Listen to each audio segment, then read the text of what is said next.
Well, welcome. September 18th. Let me actually remember to what we will be recording this session. And just to let you know that, and if you don't want your face to be recognizable, go ahead and turn off your camera. If not, we enjoy you having here with us. My name is April Tinhorn, and I'm Hualapai Navajo and Chinese, and I own Tinhorn Consulting, where we've had just the extreme pleasure to be igniting Indigenous connections for the past 10 years. On September 10th, we celebrated our 10th anniversary of connecting, marketing, and training. And so this is Eat, Learn, and Grow has been our give back to the community during this time of COVID, because we wanted to create a space where we're able to safely gather and where we're able to, like, during lunchtime, maybe eat, learn a little bit from our amazing panelists, which we'll be doing today. And then also to have probably the most favored part of the Eat, Learn, and Grow series is our virtual talking circles, where our panelists join us and we get to ask them questions and have a great discussion. So we thank you for joining us today. What I just wanted to share that for the month of September, if you work in the government world, like, this is the end of our fiscal year. And so at Tinhorn, we're doing an offer for this month to help spend the end of the year monies. So if you purchase any of our marketing, training, or connecting services, we're offering a gift right now, which would include options of being a panelist here on Eat, Learn, and Grow, or also running some of your ads on Tinhorn's social media channels. Or we would also give a registration to a mini Zoom connecting session training that we'll be doing in October. If you would like any more details, we'll be sending that out in the email that goes out after today's session. And so please reach out. And like I said, I mentioned this earlier when we get. Okay, thank you. And so we'll be sending that offer out afterwards. So let's talk about today's topic. We're here to learn about innovative ideas when throwing hybrid events, and then with a twist. So during this time of physical distancing, I know that the online space has been just many offerings for us to gather, whether that's for, meetings, or what I'm seeing more now is like actual events, with the ideas of it's supposed to be enjoyable, to network, to socialize, maybe to raise funds for a cause. And as I've been attending these events, I feel like I'm still in the structure of a meeting. I'm still in Zoom. They're following to me sort of the similar format. So I'm like, okay, am I supposed to be enjoying myself, or am I here in a business meeting? Because I don't feel a difference in either one of them. But I've had the experience of attending two events that just kind of blew my mind, where for those of us, that we definitely are trying to physical distance, our health is a main concern, yet we're still trying to have fun and celebrate, life's moments, because life is still going on, right? We didn't stop living just because COVID happened. And I think that's a reminder that we need, especially as we're moving into our event season, is that there are many things still happening to celebrate. And so how do we do that in a way that's safe and fun? I was able to attend my nephew's birthday party, an 18th birthday party, and his mom, who's a panelist, an official party planner for decades, Wechoni Schurz, she created, just using technology, and she was blessed with volunteers. She did a 10-point amazing race, and it took us through like the life of Dre. And so I don't want to take all the pizzazz out of her presentation or share all the details, but we physically drove in our cars. Everyone was safe in their own car, but we would have a clue, and we had to go to 10 different places in the East Valley. We got different goodies along the way. And so we were able to celebrate Dre, and we were able to be safe. So I love that idea, and I'd love for her to be able to share more about it. And then on a professional side, I was at a National American Women Business Organization's mixer. And I was like, okay, it's gonna be like another Zoom meeting. And then Kinsey and her husband of Liquid Caterers were there, and they went and provided a virtual cocktail experience. And so that was amazing. Don't want to take all the wind out of her sails either, but we were able to be, on Zoom, but they were so interactive in their presentation, had great banter with each other. And we got to learn, like I learned what simple syrup is, and they taught us like how to even do keto friendly mixers for your drinks. And then they had wow factors in their drink. We had a list. And so it was interactive. And I know in the organization, you got really great reviews, Kinsey, just so you know.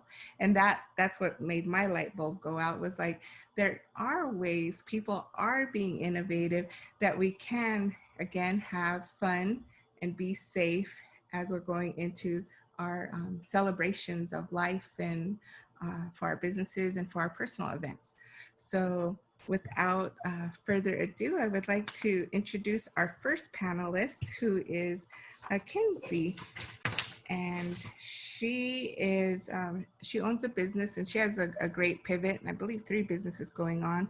You may have actually seen one of her businesses, the Tap Truck. I know it was getting good coverage here in the Valley in the news stations, where she took an old time truck and they went and tapped it out. And I guess remember we all would run out for when you hear the ice cream man come, the little jingle. Well, now that we're older, we got our own tap truck. When it comes through your neighborhood, run out with your martini glass or your margarita mug, because they're ready to fill you up there. And she also has the Liquid Cater business as well. She's been in business for over 10 years, and she's morphed, her company has morphed into multiple brands over the years, starting as a Couple of Bartenders, and then she added the Tap Truck Arizona, and they're all underneath the Liquid Caterers brand. Her business is in the live event space, and they provide unique beverage experiences for weddings, private parties, and corporate events. Her rebound strategy has been to go virtual, and she shares a dose of liquid therapy, ooh, I need that, and teach people how to create cocktails from the comfort of their home. And so with that, Kinsey, I'm gonna turn the virtual mic over to you, and go ahead and unmute yourself. Thank you so much. I appreciate it, and honored to be on here with all of you today. Can you hear me okay? Awesome, awesome, awesome. Good, thank you. So just to kind of go off on what you were sharing and saying about us and our business is we started about 10 years ago, and as a Couple of Bartenders, and it really was a Couple of Bartenders. It was my husband and I at the very beginning. We were the original couple, and it started, we both out of necessity. It was the recession, and my husband had lost his job, and I was working in sales and commission only, and we had just had our first son. So it was, oh my gosh, what are we going to do? And this is something we've always done, entertaining, and loved being around people and bringing joy and fun. And so we it was on a napkin that we wrote down the idea. Every event needs a couple of bartenders, and that's where it started. And so we slowly grew. We did both find jobs, and so this grew as a side hustle, and then it eventually turned into what we do full time. And so we've grown it and expanded it, and we've got a team of over 60 bartenders that work with us, and we brought on the Tap Truck. So all of these things were amazing, and we were going, and March is one of our busiest events, months, with weddings and private parties and corporate events. And just like that, all gone. Like within a matter of days, we're getting a phone call, canceling, rescheduling, this, that. And like, I didn't even want to answer the phone. That's kind of how bad it was. I was like, oh my gosh. But you quickly have to turn and one of the guiding principles that I grew up with and have lived by is I give thanks and celebrate. So every day when I wake up, I take a deep breath, I took a deep breath. I celebrate. I took a breath. I'm here. And that's how I start my day. And I had to continue to remind myself to do that because it was getting harder to like celebrate even that, just because going into the day, what is today going to hold? But we go, what are we missing? We miss being around people, right? Like we started our business. It wasn't necessarily because of the cocktails. We enjoy making them, but it wasn't because that was our passion. It was passionate about elevating an experience from the guest side. It's the engagement, the interaction, making people smile. And so that's what we missed. And we said, well, how can we do that and share our passion for the craft of making cocktails? They don't have to be uber intense, but really teaching people the basic skills, but bringing fun to them at home. And then we also get joy out of it because I get to see people just like you. I get to see people's faces and smile and cheers to them. And so we had to do a total kind of morph and come up with some unique ways and experiences that we can bring this to people. And so we do it. People can register and enjoy their own classes from home, or we've also gone the corporate route, like April had experienced that they brought us on to do an event, a networking event, and teach kind of the basic skills. So I think Lisa has a little video kind of sharing what is it to be, learn how to make cocktails at home. So Lisa, if you don't mind sharing that, just so people can get an idea, that would be fabulous.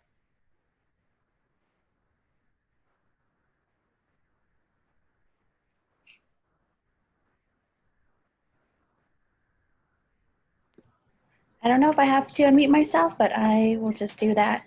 So here it goes.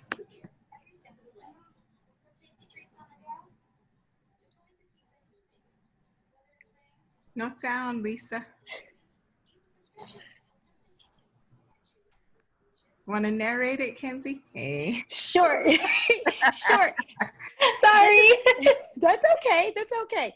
It's a little snippet of you guys can see that we go over kind of the basic tools that if you have these normal or at-home bartending tools to use, but if you don't have them, we also go over substitutions that you can find, whether it's a mason jar or a reusable water bottle. I always like to say, when there's a will, there's a way to make a great cocktail at home, and we'll teach you how, right? No excuses.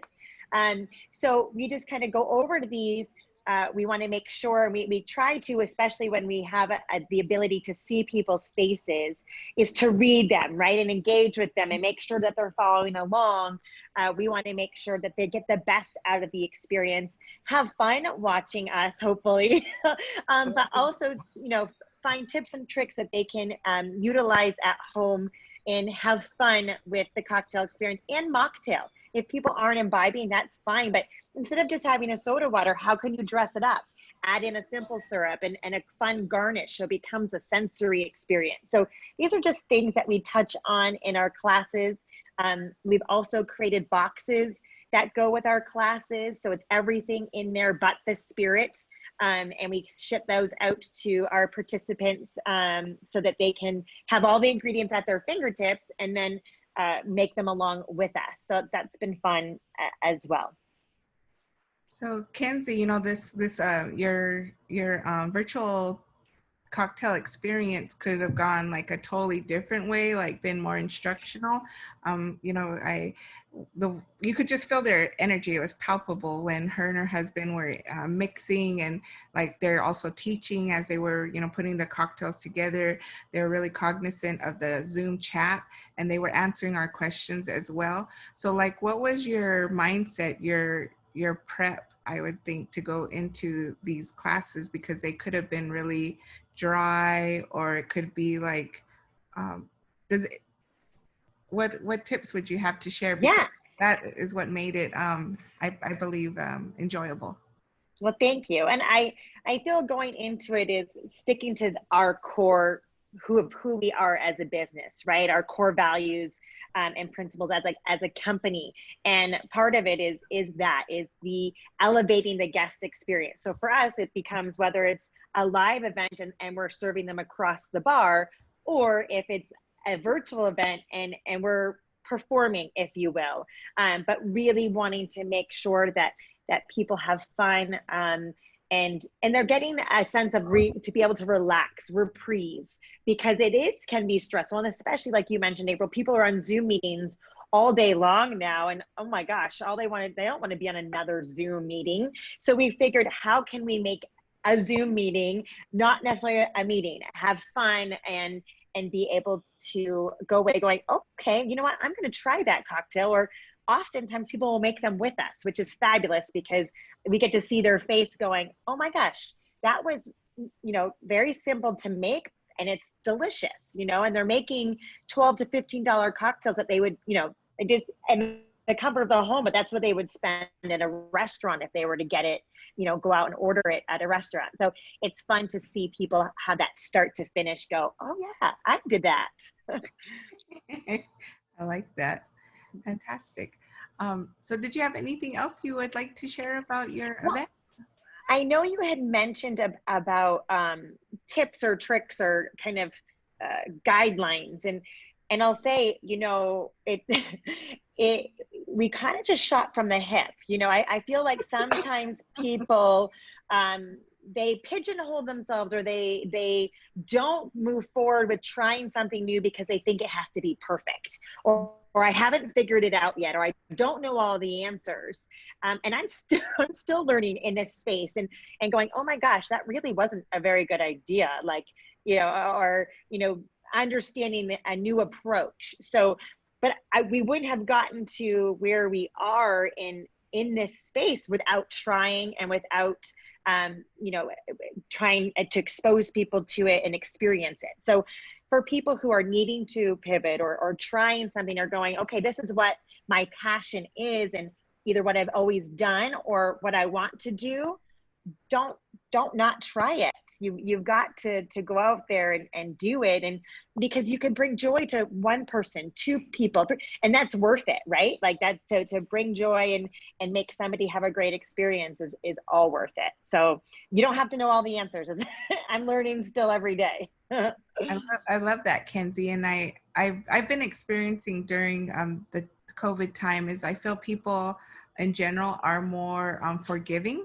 Like they get that, like, okay, we're going to have internet issues, like it's going to go down, or just people are more open to what's going on. And so I think it is an awesome environment to cultivate creativity and innovation. And I also, as a business owner, I appreciate your sage advice about being on pause, waiting for perfection means your business is like never going to get off the ground.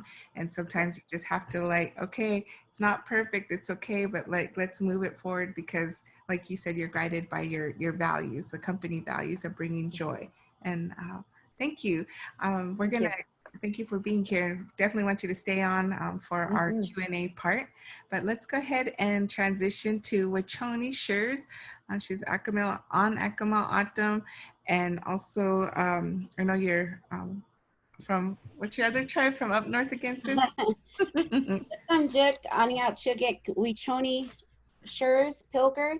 I am part Dakota Sioux from, would be Fort Peck, Montana is where my mom's from. I'm Yankton, Dakota Sioux, and Akimel from Salt River, Arizona. Yes, and she's been an unofficial party planner for at least the past 2 decades. I mean, she helped my brother and his wife with their handmade wedding invitations, and she definitely has the love, because I remember like we were all sitting at the table like putting these invitations together, and everybody looked sad except for her. She had like her crafting scissors and glue, and she's just happy, and none of us were. So, that was delicious. Well, like April said, I'll go ahead and get started. And I'm a mother of 3. I have 3 extra kids as well, but I am a grandmother of a Banoi. My kids are part Vietnamese, and so I'm a Banoi. Banoi means grandma in Vietnamese, to one granddaughter.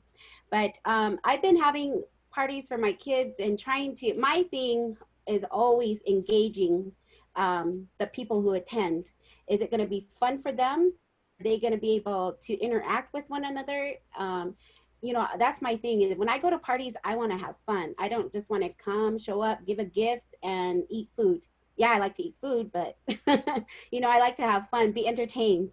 And so with COVID, I was struggling. Like, my kids are used to having people around, and I'm used to having people around, and opening the house to everyone, and you know, enjoying each other's company, and we couldn't do that anymore. So what I did was come up with a different way of a scavenger hunt for my daughter. She turned 12. Hers was geared towards her age and what she likes to do. Her main thing was making slime. And so with hers, I gave each individual ingredients along the way, along the route. They got a cup with dye in it, and the next one they got the water with a bottle of water, and then the other one, you know, just went down until they got all their ingredients to make that slime. And one thing she likes to do was get ice cream with her grandma at McDonald's. That was their thing. They always, after school on Fridays, their grandma would pick them up, and so they would go to McDonald's and get ice cream. And so I incorporated that in there. So I bought $5 gift cards, because it would be enough to cover an ice cream cone for a team of 4. And so that's pretty much what our teams were based on, was 4 people on the team. And so I gave them the gift card. They had to go through the set drive-through or go inside, get an ice cream, and take a selfie. Once they got that selfie, they would have to send it to me. So things like that, they still interact with me and everyone that's not attending the events. You know, they are able to see it through my Facebook Live. April did a good job. She posted her journey through the scavenger hunt and how she worked with her daughter. Oh my gosh, it was really good. I was really impressed how they worked with one another. You know, she's in second grade, third grade. She's in third grade. And then, you know, April's my age. So, you know, having to be able to work as a team and build that was really good. And I was impressed when I saw her video. But I'm gonna go ahead and show you a couple things. Let me see if I can get it going. So I'm gonna click on this. Okay. Can you guys still hear me? We can hear you. Yep. You can see my picture? Okay, No, so you need to share screen. okay, where's it at? Right here, Max? Call DeAndre. At the bottom of the screen, it'll say share screen. Share It's the screen. button. It's like a green button. Okay, hold on. There it is. Okay. Okay. Oh, you got your own tech support. Yeah, she's right here.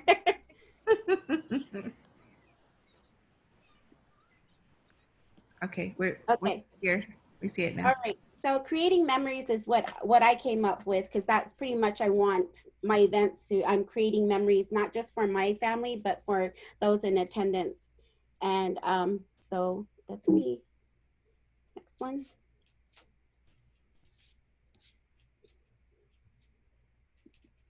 Okay. So these were all the teams that were on Maggie's, and so you see them all with their ice cream cone. So like I said, they had to take pictures and they had to send them to me. And so these are all her teams that were on her. And then this one is what we did. So see, they got the die. These are the little clues that we gave them all the way to the end. And the end was with a parade they did. And we gave them donuts because she loves donuts. So once they got the ice cream during the event, and then afterwards they got a pink donut. So that was our giveaway for that one. And then we just did DeAndre's this weekend. And so what I did with his was Mr. Potato Head. So I bought Mr. Potato Heads, and I have them right here. Because one of the teams couldn't come. This is the basket that I made. I gave every team. So we wouldn't have a lot of hand exchange with one another. And so I painted every, what are they called? potato heads, their team colors. So this was Travis' team. So I painted it red. And then on here, you can see all the different colors that April, I think they had yellow. So hers is there. And then these are my, the clues that I had for him. And they were more personal because he's 18, he turned 18. And I kind of made them all little personal stories. So I kind of took you through his life, you know, from being a small child all the way till he's 18. So I took him, you know, to the hospital. I took him to where he went to kindergarten. I took them, you know, because there was an incident that happened there. You know, I just little things I took them and I shared with everyone, just a little story so that they know who he is. And it makes it personal to him. So that's what, that's all the slides I have right now. But here is, in the middle, on the bottom picture, at each station, you could see they had each bag that had the nose in it, or the hands, the arms, and here's the feet. So they had to pick them up at each station. Here's another one with the hat.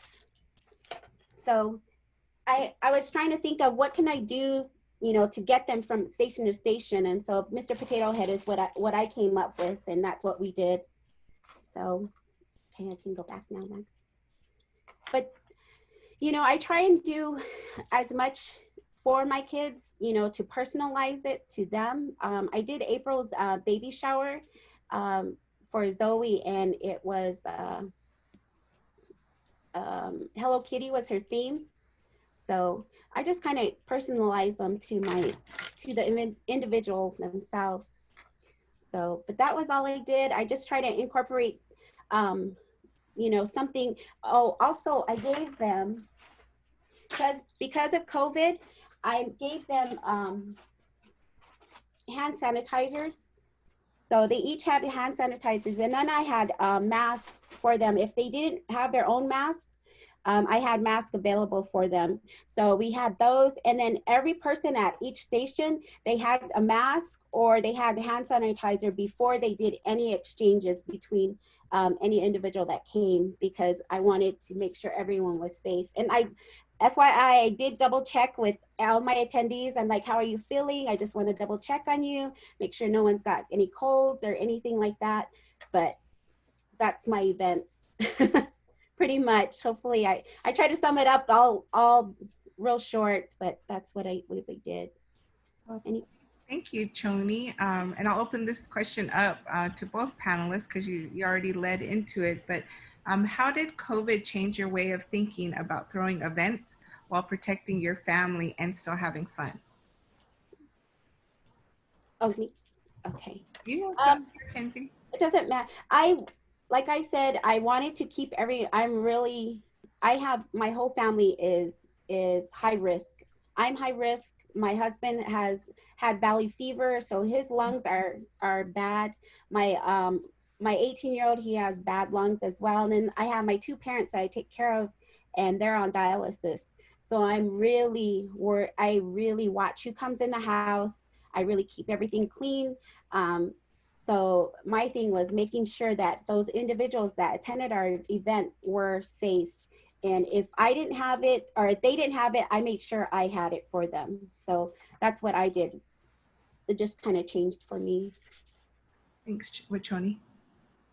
I think the same thing. It's just being more aware, right, of what we should all be aware of anyway, is our hygiene and taking care of ourselves and our whole person well-being, right? Mind, body, spirit, to really just, it's so easy to get caught up in the day-to-day and get run down and not think about who we, you know, our own well-being, because we're taking care of everybody else, right? And then doing things for all these people. So I feel like personally that has been an awareness of making sure that sleeping and vitamins and on that point of view, but also to the people who I'm around. Am I around people who are not feeling well? So you just become heightened awareness of taking care of yourself, but being aware of who you are around more collectively and consciously, I think, than before. And that will probably continue now moving forward. I agree, and I like what you mentioned about the mind, body, and spirit wellness, Kinsey, because I would say, like, from myself and my little family, like, we swung extreme. I don't know, it'd be right or left, but like, okay, we're gonna shelter in. We're gonna only go out for groceries. We weren't doing takeout. Like, we went way extreme. And what I saw was like, okay, the physical self might be okay, but the mental and emotional self, as this has gone on and with no definitive end in sight, that for my family was starting to be affected, that wellness. And so that's why I like the events you have, because as I shared with Choni for her daughter's scavenger hunt, I was like, that is the first time since COVID happened that I actually had excitement. Like, we were anticipating, like, reading the clue, like, okay, where is, like, the gathering a nation in Salt River or something like that. It's like, it's Walmart, all Indians gather at Walmart. So we're running off to the Walmart there, and you have the adrenaline rush. That's it. It's the first time I've had an adrenaline rush since COVID hit. So I think there's that delicate balance, and you both are doing great jobs at providing that. My next question is, so what does one of your events cost? And do you have any price ranges? Do you offer different plans, kind of where you provide maybe the strategy and then an individual can DIY it from there, or for an all-inclusive event? Okay. I'll go first. My event altogether costs, but that's from, I started from scratch. I didn't have any supplies, and so it went up to about $500 just for supplies and everything that I was doing. Mr. Potato Heads, they each cost $5. So like it came about $500 out of our own pocket. But if you think about it, from our other pool parties that we had, food was about that, about almost $400, just for food. And this one, I just gave away snacks and we gave away the chicken dinner that was the most expensive thing, but I had help with that too. So I say about 500 out of my own pocket for DeAndre's, and Maggie's was much less, maybe about 300. Okay, so that's like your supplies, but not your cost for your My cost time. for my planning or any of that. And I don't have any set because I'm not an actual business right now, but I am offering help to those that are in need. I just been asked by 3 individuals here, and so I'm kind of having to start from scratch and build a business or build something, so that they can, I can get compensated for my ideas or for my help. So, but I've had 3 people already come, for Halloween and Christmas ideas. So it's something I'm going to have to work on. But individually, just myself, it was about 500. Okay, thank you for sharing that. How about you, Kinsey? For us, it kind of obviously varies on the type of event. On the virtual side, it's corporate-wise, it's usually a flat rate for them if someone was to hire us on. So it's not necessarily a per person.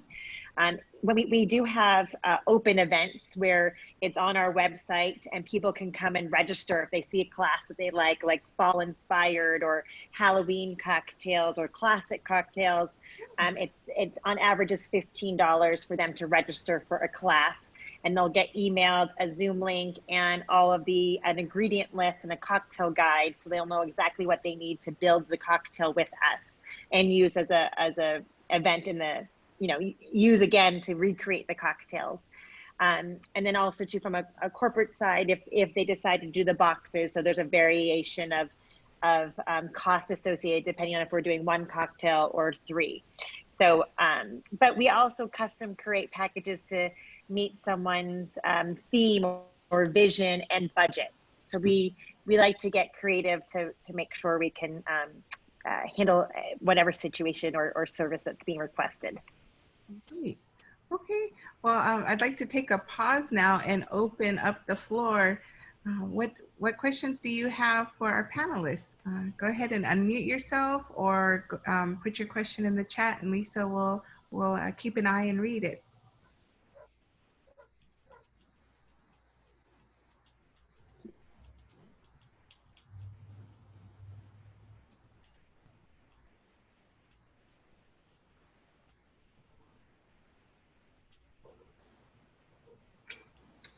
Okay. Well, I have some more questions, but if you would like to ask one and one comes to mind, definitely put it in the chat, please.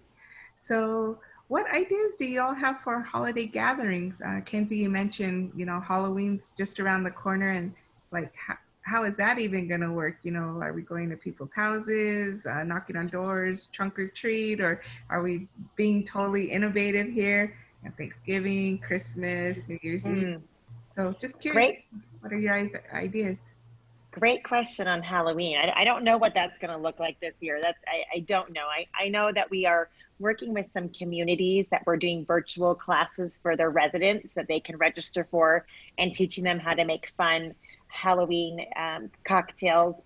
But looking forward for like Thanksgiving or festive holidays, we're themed cocktails is what we've been doing, and not only teaching them how to do them individually, but if they're able to, and at that point in time, we're able to do small gatherings to teach them how to make larger, like a batch cocktail or a punch, so that they're not having to make drinks all night long for their guests, but they're able to make it and put it either in a punch bowl or a drink dispenser, and it's a well-balanced, delicious cocktail.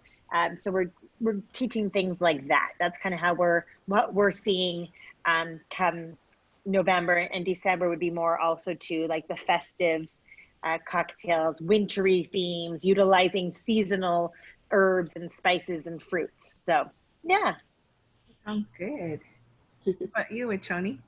Well, mine is my idea for Halloween is because we don't know if our community is going to have one at all. We usually I live on the Salt River Maricopa Indian community, and they always put out a list of everyone's address that's giving out candy that year. So I don't know if that's going to happen this year. But my idea for my family is I'm going to do a scavenger hunt type thing, and it's just going to go, they're going to go to families, individual families of other, like my auntie Denise. I'm going to put a clue on there, this auntie makes the best chumut, and they're as big as the moon. Everyone knows that my auntie Denise makes big chumuts, so they're probably, they're going to go to my auntie's house and get their candy. And then my auntie Lori's, oh, she makes the best womachsa, let's go to her. And oh, that's Auntie Lori's, so then they'll go to Auntie Lori's and get their candy. So that's kind of my idea of what I'm going to do with my kids and my family. I want to go on that scavenger hunt. That sounds amazing. Exactly. All right. Yeah, so that's just my idea that I have. I just need to implement it. Let's see. Mm-hmm. For the attendees, are your businesses or your organizations, is there even talks about holiday gatherings? We have smaller ones, kind of keeping within obviously the CDC guidelines and smaller private events. But we make sure on our end that our people that are working it feel comfortable working an event, first of all. Mm-hmm. Second of all, we have a whole list of questions that we send out prior to events to making sure that they're feeling well, that they haven't been around anybody, not been sick, all of those things to make sure, and that they're wearing gloves, that they have a mask on, and just really being uber aware of sanitary guidelines and all of those things when in our workspace.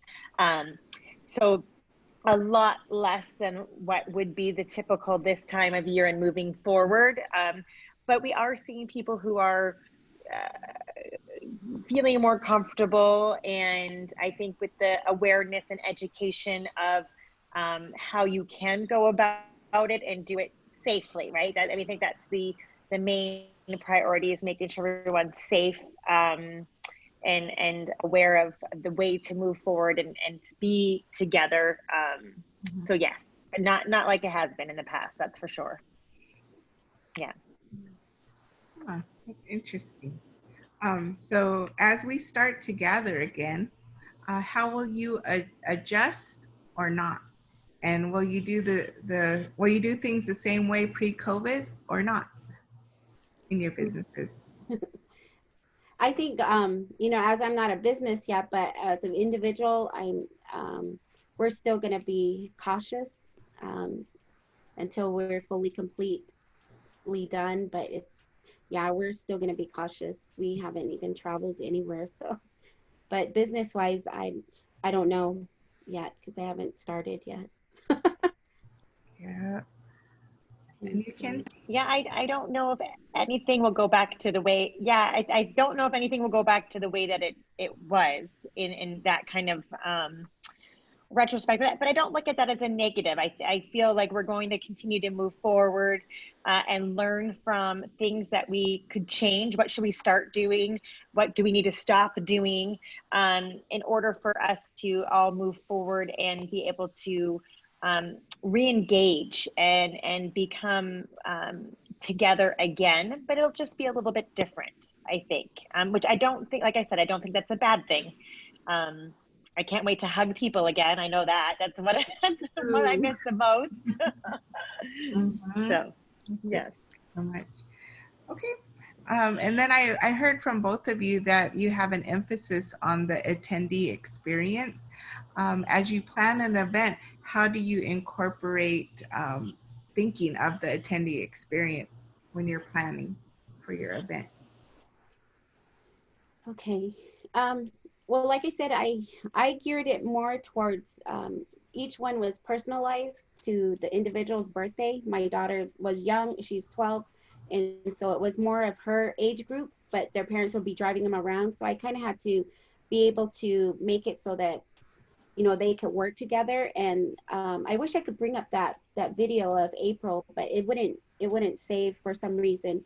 But it was her, how she would talk to her daughter and how Zoe would, you know, like they would work together. And there was another one where they were working together, but they were being so silly about it. They were laughing and they were like, hurry up, you us, you know, but and us means you but in autumn. So they're like, hurry up, you us, and you know, but it's them just being them as family, laughing and enjoying each other. So I think it just kind of depends on the individual, but I try to make it so that everyone is involved in it or gets something from it or enjoys it, you know, because like April, she told me she enjoyed just being out and about, and she enjoyed that time that she got to spend with her daughter, you know, even, you know, going through this challenge together and being able to understand one another. So that really made me feel like, oh, okay, I did something. It wasn't more just a party. It was more, you know, they got to learn each other, how they figure things out with one another, how they can work together as a team. So that was really good.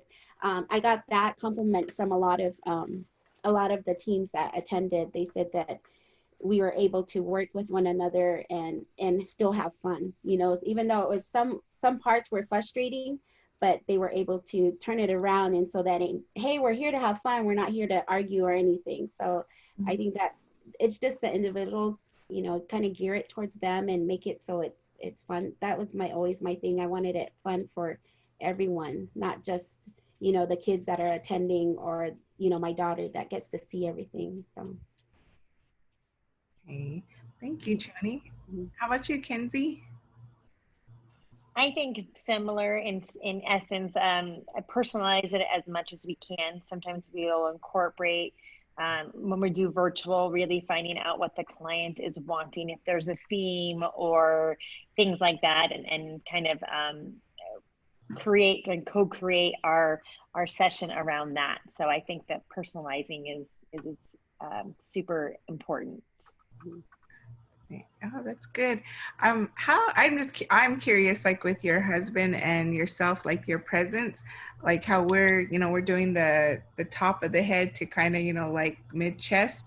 And when you all were live on our Zoom, same, you know, physical space here, but you had it set up where we could see your entire kitchen.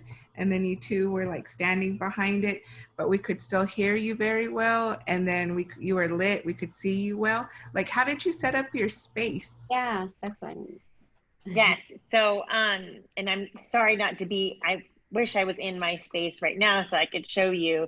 I'm in my office, but we actually have people in our warehouse working on a few things. So I figured it'd be kind of loud in the background, but one of those trial by error type of things where the first several that we did, it was more of a computer on the countertop where you would see just a smaller portion. So then we moved my desktop computer out on a table outside of where our cocktail kitchen is.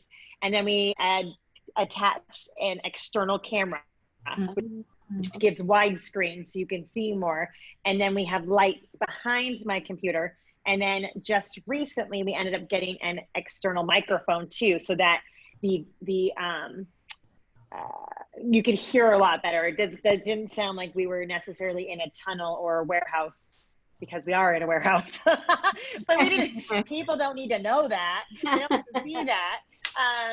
So, and, you know, and when we first started doing this, our walls were gray, and we were able to see that it was kind of dark and like not the energy that we were wanting to reflect. So I have to give credit to my husband. I call him Stuart Martha, not Martha Stuart, because he's the creative. We painted the walls white, and then he put up shelving so we can display all of our bitters and, you know, simple syrups and things like that. So it's really has grown and evolved as we have grown and evolved in this space. So it didn't start out that way, but it's things that we've done because it's the perception. You want to have that to entertain more, right? If you give them what, you know, trying to get that audience to enjoy the experience, it becomes all aspects of it. It's not just me per se or my energy, it's what they see, right? So we really focused on how we could elevate that for them also. Okay, yeah, so do you happen to remember what your external mic is that you bought? Because that's probably the next thing I'm looking at. The external mic we got was, it is a Yeti. So we got, that was a Yeti mic. I know y'all know about the Yeti coolers. Those are great coolers too, keep your beer cold.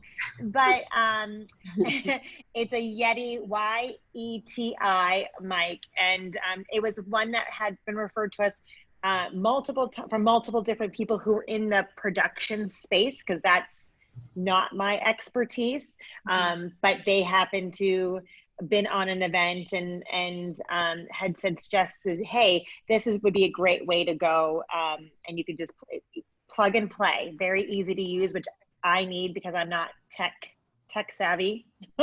And so going into a space like this, which is uber tech world, you know, I need to make it as simple and user friendly as possible. Awesome. How about the external camera? I believe it's Nextgo, N-E-X-T-G-O. Okay. Yeah, and your was Stuart Martha? He did a great design with your set. Yeah, thank you. I thought you were legit in your kitchen, so to know you're thank you. Let him know you did well. I will let him know for sure, and he'd be happy, because you know, you put in that energy and the effort, and you hope that it comes across the way you're wanting it to. So thank you for that feedback. I'll let him know for sure. Good. All right. Well, I'm going to open it up again. Does anyone have any closing comments or questions for our panelists? April, I do. This is Marty. Hey, Marty. Marty. How are you? Les.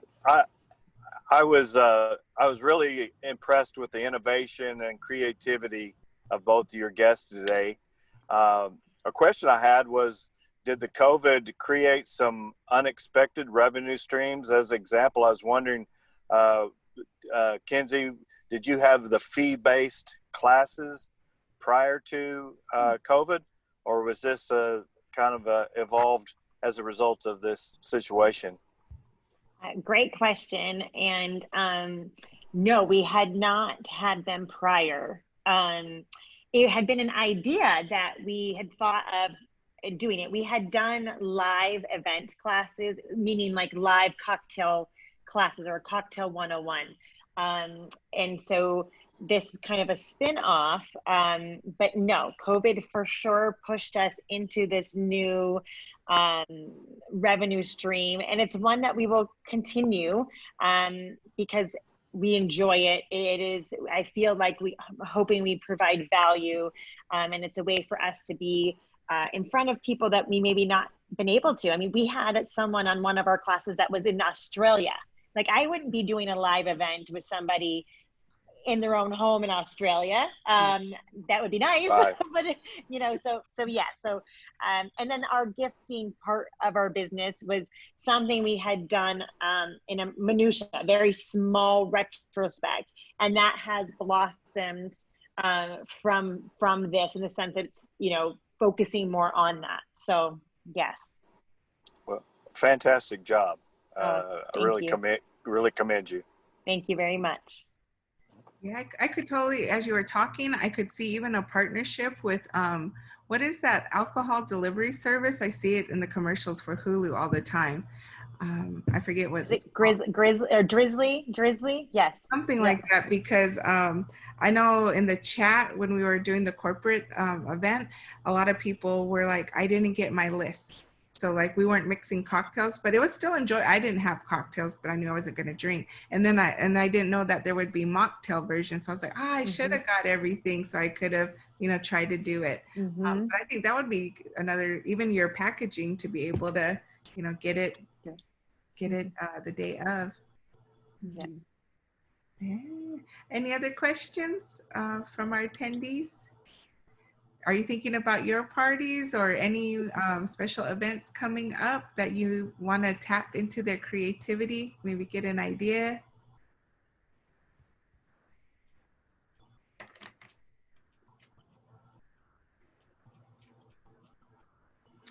So I'm wondering, Kinsey, then, because for my business, Tinhorn, we were looking at doing some sort of event for our 10th anniversary, and we figure we can do it during the year, the whole year, right?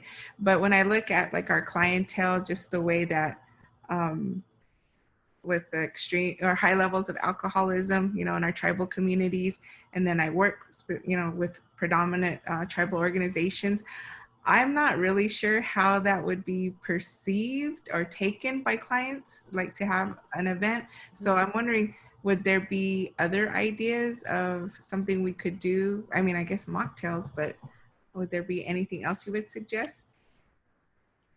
Yeah, I would say like mocktails is a great suggestion, but like for example, we're doing one for a corporate client where we're doing a wellness drink, right? And utilizing like matcha green tea and other things that create energy gaining, not energy draining.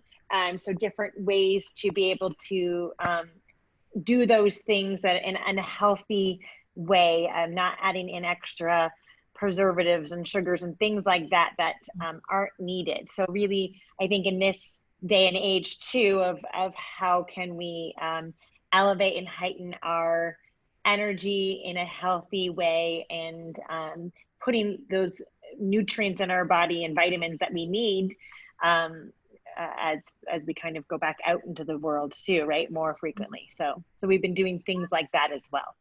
I like that idea. And how about you, Wechoni? I know you asked me before to help you with the scavenger hunt for your 10th anniversary.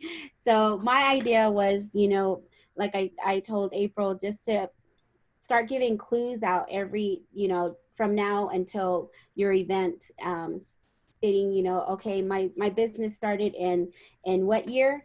And my first client was what client? You know, I'm up to how many clients now? What else has your business become? Because remember, you first started, it wasn't where you're at right now doing this. So you have to think about it, like, oh, where did it start? And then now you're into mostly social media type stuff and helping other people, you know. So just kind of, that would be my suggestion for you, is just kind of give clues throughout so that we can use them later on. Just something about your business, you know, because that's what it's your business's anniversary. So you, as much information as you can give out, it's only helping your business, because that's going to come back in. So that would be my suggestion. Thank you. All right, I think we have time for one last question. I'm not sure, Michelle, did you have one? Okay, you can. Hey.